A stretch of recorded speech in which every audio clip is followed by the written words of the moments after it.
press briefing in the last 24 hours has attracted a lot of attention, both in China and around the world. And the key word, I guess, here is narrowing down. Exactly how narrow are we talking about? Well, there's a surface search area, and based on what we're picking up in the surface search area, we are narrowing down the undersea area where we believe now with a high level of confidence the black box recorder from MH370 is located. The surface search area is still about 50 kilometres by 40 kilometres, where we're looking for possible debris, where we're dropping sonar buoy patterns. And the object of all of this is to get as much transmission as we can from the fast fading black box recorder. And when we think we've got everything we can through this means, we will deploy the submersible. By that stage, we hope that we will have narrowed down the search area on the seabed to as little perhaps as a square kilometre, but there's still a lot more work to be done.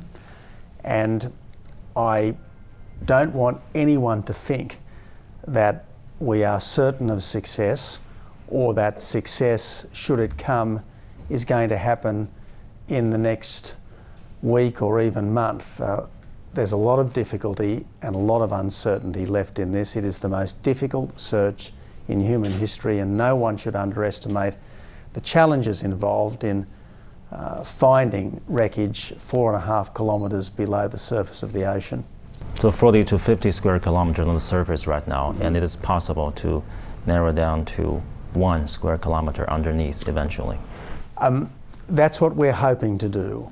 That's what we're hoping to do. But again, I stress the difficulty of the task and the danger of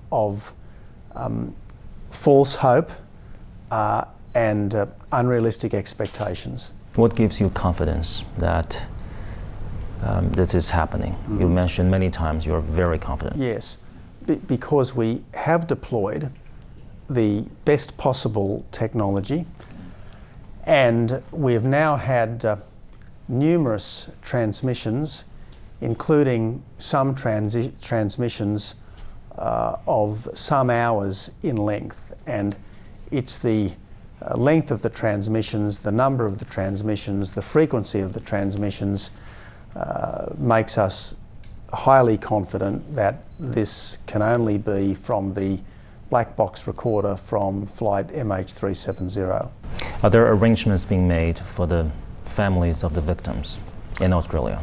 We would welcome, whenever they wish, families of the victims to come to Australia, and they will find themselves in the arms of a welcoming friend.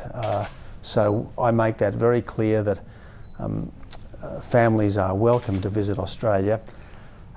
At some point, with the agreement of families and the interested governments, we would like to hold a memorial service, and down the track maybe build a suitable monument. But this is the kind of thing that we would want to be in close consultation with families and with governments about before we finalise.